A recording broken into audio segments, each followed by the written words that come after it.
Bonjour à tous. Donc, oui, je suis Maxence Compagna, je suis médecin de MPR donc, au CHU de Limoges. Je suis MCUPH aussi et membre du laboratoire AVAE donc, sur toutes les problématiques d'activité physique et les personnes en situation de handicap. Donc, je vais vous parler d'activité physique dans le post-AVC.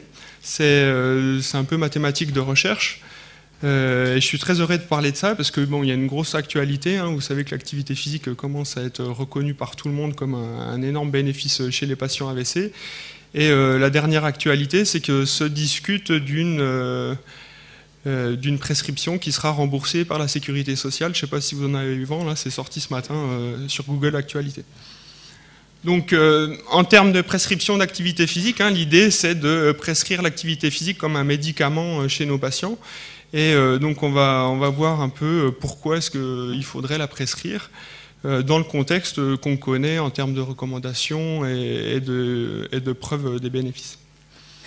Donc quelques rappels, je pense que depuis le début du séminaire, vous avez tous ça en tête, l'activité physique est très peu faite chez nos patients. Ils sont sédentaires, donc à la fois donc, ils restent longtemps assis, longtemps allongés.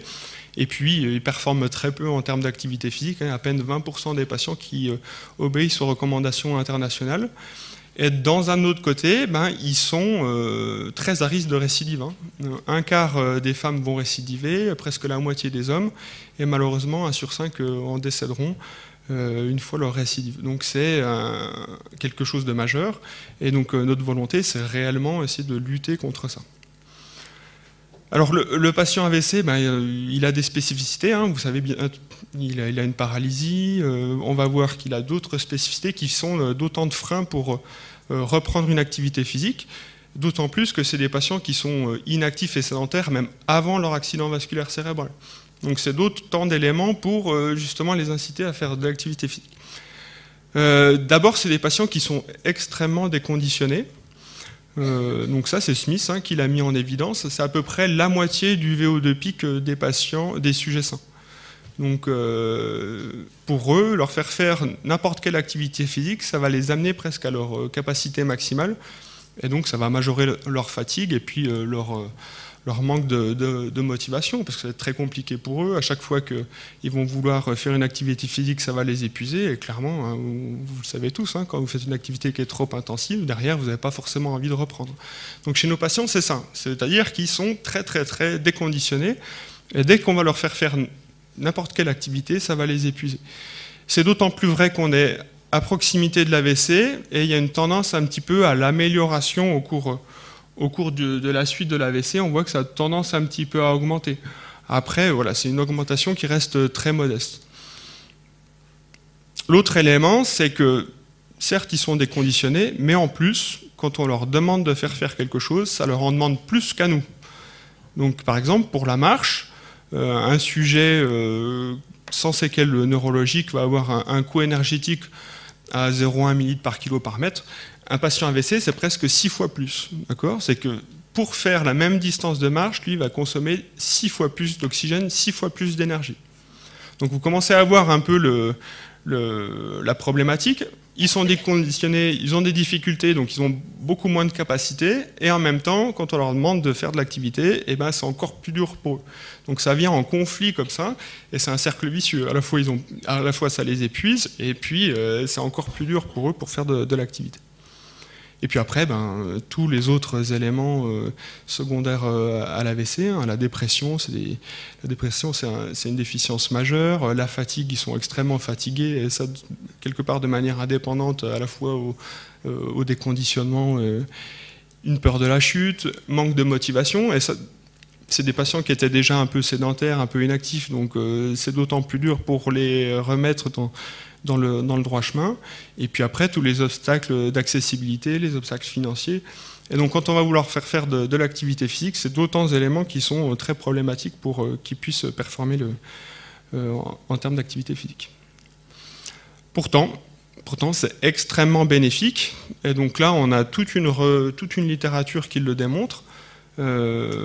Cochrane fait des revues et des méta-analyses régulières. La dernière date de 2020.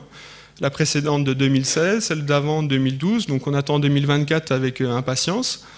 Mais voilà, je vous ai schématisé un peu les résultats en mettant en vert les éléments où c'était très bénéfique pour les patients, où il y a un bénéfice significatif. Et donc, dans la revue Cochrane, ils ont dissocié les différents types d'entraînement.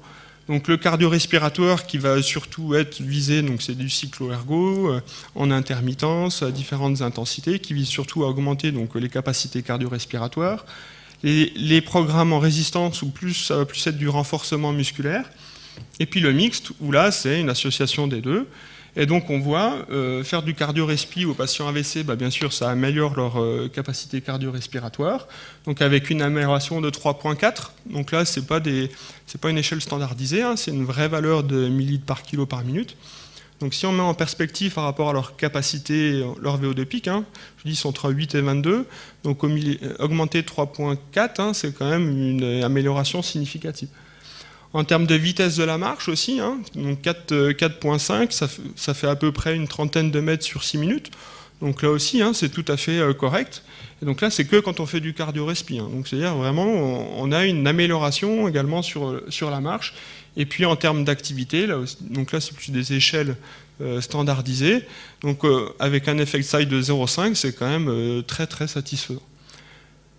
Là, vous voyez, il n'y a rien. Il n'y a pas de vert. Et donc, faire du renforcement musculaire à nos patients, malheureusement, ça n'améliore pas grand-chose, quoi.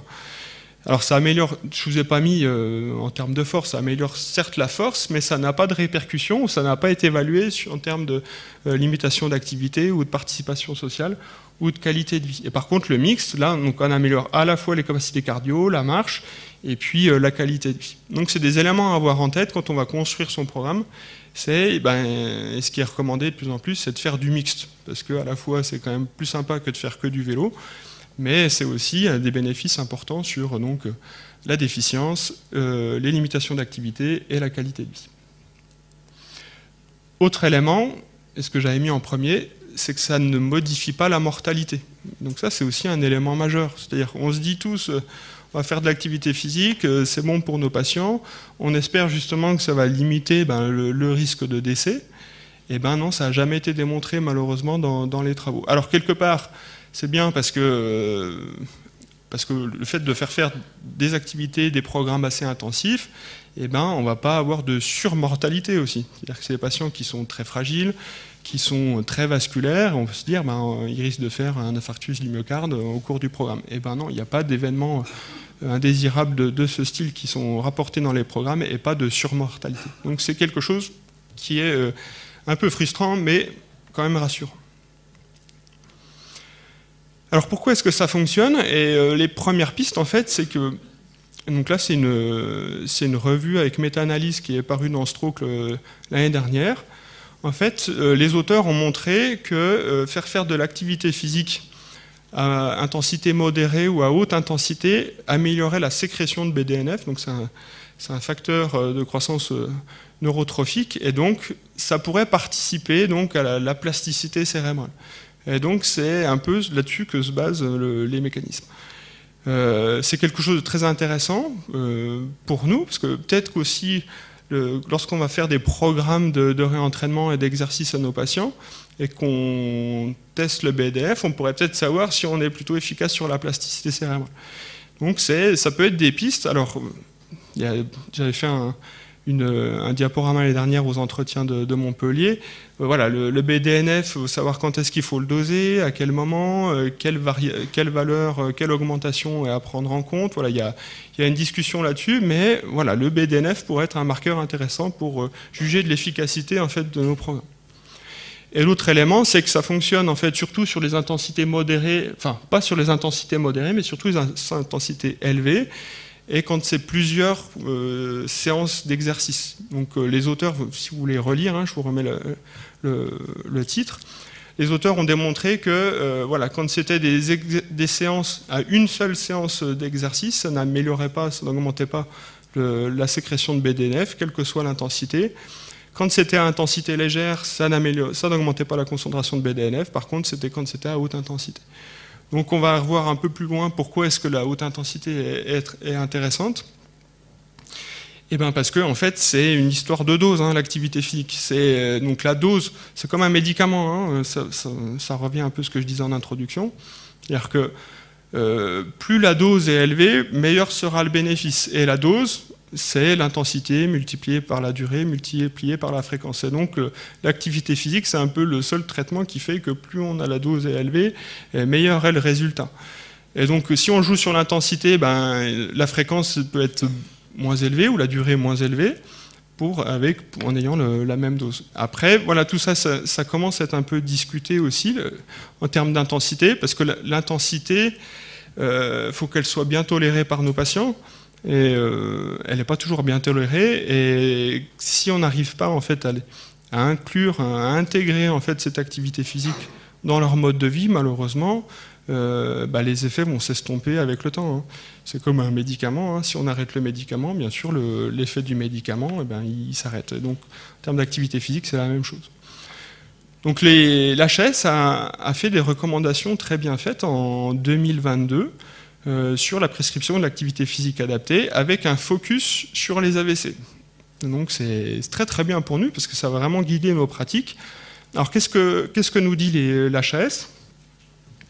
Alors, le premier élément que j'aime beaucoup, c'est d'abord leur faire des activités de vie quotidienne. C'est-à-dire que si on veut améliorer leur autonomie, améliorer leur qualité de vie, tout ça, c'est qu'il faut qu'ils performent mieux dans leurs activités de vie quotidienne. Et en même temps, ça leur donne une augmentation de leurs dépenses énergétiques et ça leur donne donc une augmentation de leur niveau d'activité physique. Après, donc, ils déclinent ce qu'on a vu dans la revue Cochrane, hein, endurance, renforcement, souplesse. Et donc, on voit, c'est des séances de 3 à 5 fois par semaine, 20 à 60 minutes. Bon, c'est des choses un peu classiques. Et ils donnent quelques exemples d'activités physiques qu'on peut leur faire pratiquer. Après, voilà, donc ils ne détaillent pas trop en fonction des spécificités des patients.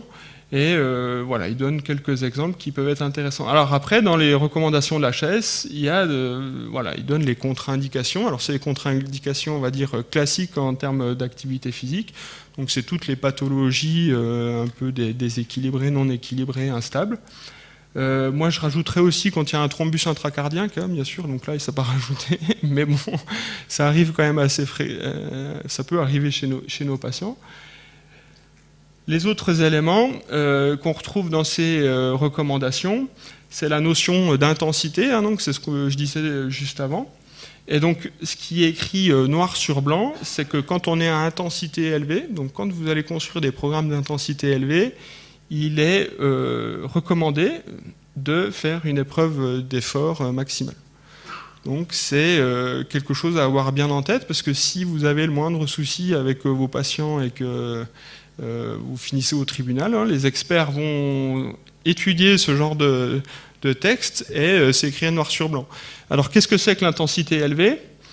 Il y a dans la littérature donc ce qu'on appelle le compendium d'activité physique qui met en évidence, qui rapporte les différentes intensités pour toutes les activités physiques. Donc vous pouvez retrouver ça sur Internet, hein, vous tapez compendium d'activité physique dans Google et vous allez tomber donc, sur tous les travaux de Ainsworth où justement il catégorise les différents types d'activités et leurs intensités. Donc intensité élevée, c'est par exemple de la course à pied. Après, voilà, corde à sauter, etc. Donc ça, c'est surtout en fait chez les sujets sains, bien sûr. Mais ça vous donne quand même une petite idée de ce que c'est qu'une intensité élevée. Donc si vous voulez faire courir un patient, voilà, ça va être considéré comme de l'intensité élevée, donc effet de fer, limite une épreuve d'effort avant. Donc après, c'est en termes de logistique, on pourra discuter de ça, hein, c'est vraiment complexe. C'est-à-dire qu'il faut avoir le cardiologue ou le service sous la main pour pouvoir faire des épreuves d'effort. Nous, clairement, à Limoges, on n'a pas suffisamment de moyens pour pouvoir le faire. Donc voilà, il faut quand même avoir ça en tête, d'autant plus que, et donc là, ça vient un peu faire remettre de l'huile sur le feu, hein, c'est-à-dire qu'on a démontré là dans le service, c'est une publication qu'on a fait dans l'American Journal of PMR, et donc on a montré que les patients AVC, en fait, ils avaient une augmentation de leur VO2 lorsqu'ils faisaient des activités. Donc on a comparé ça par rapport aux valeurs du compendium, et on s'est rendu compte que pour la marche, par exemple, c'était presque le double. Et donc je vous ai dit, hein, intensité élevée, c'est 6. Voilà, vous faites monter les escaliers, en fait, vous êtes à 6.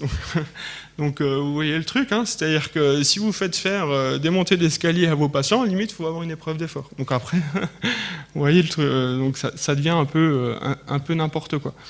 Mais méfiez-vous aussi, c'est-à-dire quand vous construisez vos programmes d'activité physique, il faut avoir en tête que ce que vous allez leur demander de faire, c'est peut-être plus que ce que vous demanderiez à un autre patient. Donc ça leur augmente nettement leur consommation d'oxygène, et c'est des intensités qui peuvent être complètement inadaptées par rapport à ce qu'on retrouve dans la littérature.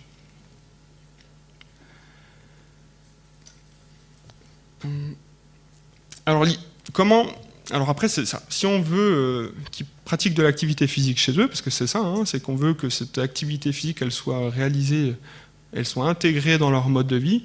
Donc il faut essayer de jouer sur le plaisir, sur la nécessité qu'ils ont à le faire, sur les bénéfices, le maintien, voilà. Et tous ces éléments, c'est des éléments qui sont majeurs si on va voir les bénéfices escomptés de l'activité physique. Et donc pour moi, à chaque fois que j'essaie de réfléchir à ça, voilà, j'ai un petit cahier des charges. Donc il faudrait que ce soit une activité ou plusieurs, hein, bien sûr, il faut adapter en fonction des envies des patients. Faut qu'il aime l'activité, clairement. Hein. Si vous lui demandez d'aller à la piscine alors qu'il n'aime pas du tout aller à la piscine, ou faire du vélo alors qu'il a horreur du vélo, vous êtes sûr que jamais il la pratiquera, cette activité physique. Il faut que ce soit fait, si possible, en autonomie, c'est-à-dire qu'il ne faut pas qu'il soit dépendant de quelqu'un. Alors, ça, c'est valable sur les patients qui sont les moins déficients ou qui ont un minimum de capacité, mais c'est encore mieux, hein, s'ils arrivent à le faire tout seuls. Bien sûr, ce sera plus facile à intégrer dans leur vie, qu'ils peuvent faire fréquemment, que ce soit intégré dans leur mode de vie, que ce soit d'intensité suffisante pour que justement il y ait des effets physiologiques, que ce soit adapté aux spécificités du patient. Et puis après, ce qui serait aussi très très important, ce serait de pouvoir quantifier les progrès, à la fois pour partir d'un état de base et voir le suivi, mais également pour préconiser en fait une quantité d'activité adaptée à ses capacités. Et donc nous, à Limoges, ce qu'on fait, c'est qu'on utilise la marche pour tout ça. Alors ils me disent, ok, ils font du reconditionnement cardio-respi avec de la marche. Ils sont quand même pas très originaux à Limoges. Alors pourquoi la marche ? La marche, nous, on aime bien faire la marche, parce que bien sûr, on va dire, c'est un exercice centré sur la tâche, hein, et quoi de mieux que l'activité de marche pour améliorer la qualité de vie, la participation sociale des patients, leur autonomie. Et si en plus ça les reconditionne, pour nous c'est tout bénef. Hein. Et puis bien sûr la marche, hein, c'est quelque chose qui est essentiel pour les patients. Hein. Ils peuvent le faire dans n'importe quelle situation. La marche, c'est aussi quelque chose c'est une activité qui est recommandée par l'HAS, hein, pour améliorer la fonction. Donc non seulement vous améliorez donc l'activité, mais en plus vous faites récupérer la déficience. Et donc ça, c'est une des seules méthodes de rééducation ou exercices qui a la recommandation de niveau A sur les dernières recommandations à la phase chronique. Alors, ce qu'on pouvait reprocher à la marche, c'est qu'en fait, c'est une activité qui n'est pas assez intense. Et donc, c'est ce que je vous disais juste avant, en fait, la marche, c'est loin d'être intense pour nos patients. D'autant plus s'ils sont très déficitaires. Et donc, si on met en perspective les valeurs de VO2 de la marche par rapport au VO2 pic des patients, en fait, c'est une activité qui est très très intense. Hein. Vous voyez, VO2 marche en moyenne, ça a du 4 mètres, donc si on multiplie par un 3, 3,5, ça fait 10-15. Donc s'ils ont une VO2 pic entre 8 et 22, vous voyez, ça les amène presque au SV2. Donc c'est une activité qui est quand même très très intense et qui potentiellement va avoir des répercussions bénéfiques majeures sur les capacités cardio-respiratoires. Et puis après, donc, la marche, on peut la quantifier et puis on peut l'adapter aux spécificités des patients. Et donc nous, à Limoges, donc, on base en fait nos préconisations de distance de marche sur leur coût énergétique. Donc le coût énergétique, c'est la consommation d'oxygène divisée par la vitesse, c'est-à-dire c'est combien est-ce qu'ils consomment d'oxygène par distance de marche. Et donc il y a des patients qui vont être, comme on a vu juste avant, autour de 0,1, 0,2 ml par kilo par minute, et d'autres qui vont être à 0,6, 1. Donc il y a des gens qui vont consommer très peu, puis d'autres qui vont consommer beaucoup plus. Et bien sûr, ceux qui vont consommer très peu, eh ben, il faudra qu'ils en fassent plus que ceux qui consomment beaucoup plus. Et donc on adapte comme ça les distances de marche à parcourir. On sait qu'il faut grosso modo 1000 kcal pour atteindre les recommandations de l'OMS en termes d'activité physique. Donc 1000 kcal par semaine, ça en fait 142. On fait 142 divisé par le coût énergétique et on a nos distances de marche à parcourir pour le patient pour atteindre les recommandations de l'HAS. Donc on lui dit, si vous faites ça comme distance de marche par jour, eh ben, vous avez le niveau d'activité physique qui est recommandé avec tous les bénéfices derrière en termes sur les différentes dimensions de santé. Et donc, vous allez me dire, comment est-ce qu'on mesure le coût énergétique? On a fait une publication, donc il n'y a pas besoin forcément du Metamax, donc d'un analyseur d'échange gazeux respiratoire. On peut en fait estimer le coût énergétique à partir de la vitesse de la marche. Et donc on a publié, donc là vous le retrouverez dans l'article dans les annales, donc dans les annexes, en fonction de la vitesse de la marche, donc mètres par minute, mais si vous avez du mètre par seconde, il suffit de faire une correction, à partir du poids du patient. Donc on a le coût énergétique, et puis je vous avais mis en kilocal par mètre. Donc il suffit juste de diviser en fait le 142 par le coût énergétique du patient, et vous pouvez donner des préconisations de distance de marche à votre patient à réaliser par jour pour atteindre les recommandations. Donc à Limoges, nous ce qu'on fait, c'est quand on les prend en charge dans le service, donc, ou même en consultation où on veut plutôt donc, travailler sur le reconditionnement, et ben on les fait passer sur le GetRight, où quand on a la chance d'avoir un doctorant qui manipule bien le VO2, ben, on leur fait faire avec un Metamax. Mais disons qu'on leur préconise, donc à la fin de la consultation, un petit document en leur disant, bah voilà, vous devez faire tant de kilocals par jour, donc ça c'est par rapport à leur poids. Vous marchez à une vitesse de 0,47 mètres secondes, votre longueur de pas est de temps, donc ça c'est les éléments qu'on a facilement sur le GetRight. Votre coût énergétique il est de temps. Et ben vous, vu vos spécificités sur la marche, ben vous devriez marcher 1438 pas par jour. Donc je leur donne un nombre de pas parce que souvent ils ont un podomètre par exemple ou un téléphone. Et donc en nombre de pas c'est intéressant pour eux. Ou 635 mètres. Et donc ça c'est des éléments qui sont majeurs pour nous parce qu'on leur dit ben, c'est quoi vos activités de déplacement chez vous? Vous faites quoi comme type de déplacement? Ben, il y en a qui disent ben, j'ai mon chien, je fais le promener tous les matins. On leur demande c'est quoi le tour que vous faites, ça fait quelle distance? Et ben vous faites 2 tours, voilà. Vous faites un tour de plus par exemple. Ou on leur demande la boulangerie, elle est à quel endroit par rapport à chez vous? Ben, ils nous disent 200 mètres, ben voilà, si vous y allez tous les matins, ben, vous faites vos nombres de pas et vous obtenez. Donc j'ai fini. Donc voilà, c'est des éléments qui sont très pratico-pratiques. Et au final, la marche, c'est quand même quelque chose de simple, mais qui, à mon avis, sera très efficace. Et on peut le quantifier. On peut le quantifier en termes de distance de marche. Et donc là, c'est une publication qu'on a fait. Il suffit juste d'avoir un podomètre Decathlon qui fait aussi bien que les capteurs les plus performants qu'on retrouve dans la recherche. Donc vous pouvez quantifier très bien ce que fait le patient avec un podomètre classique. Et ça permet après d'adapter les préconisations. Donc voilà, pour conclure, l'activité physique, c'est bénéfique bien sûr pour nos patients. On peut individualiser par rapport à leur spécificité. Je pense qu'il faut privilégier les activités physiques qu'ils peuvent intégrer dans leur mode de vie. Et donc je vous ai fait une petite démonstration sur ce qu'on fait à Limoges. Je vous remercie beaucoup.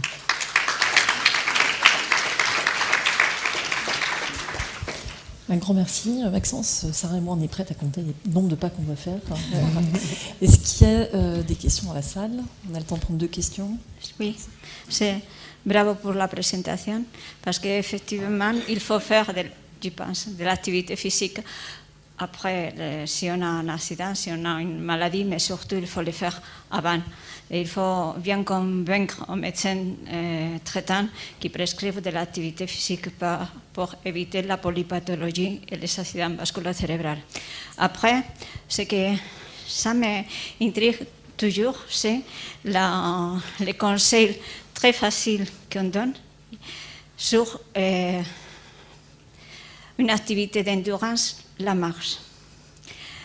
La marche, c'est une activité très complexe. Une question que je pose, c'est si ces patients qui utilisent la marche comme endurance, ils améliorent ou après ils ont des lésions ou pas. Parce que peut-être, chez les patients qui ont une difficulté à marcher, peut-être il faut trouver une activité d'endurance qui souffre moins les patients.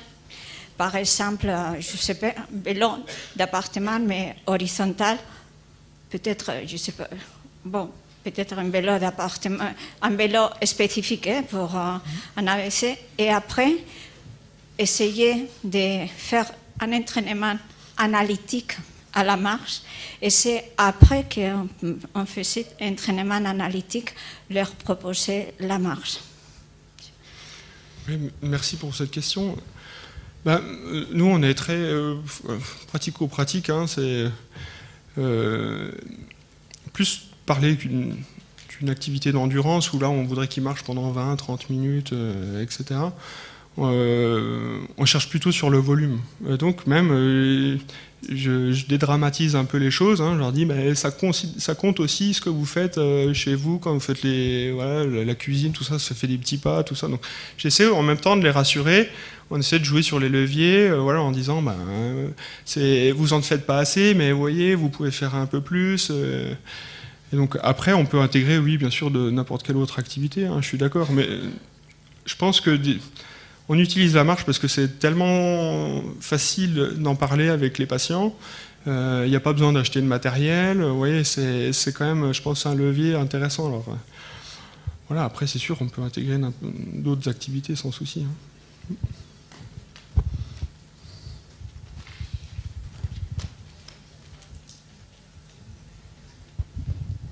Bonjour, merci pour votre présentation.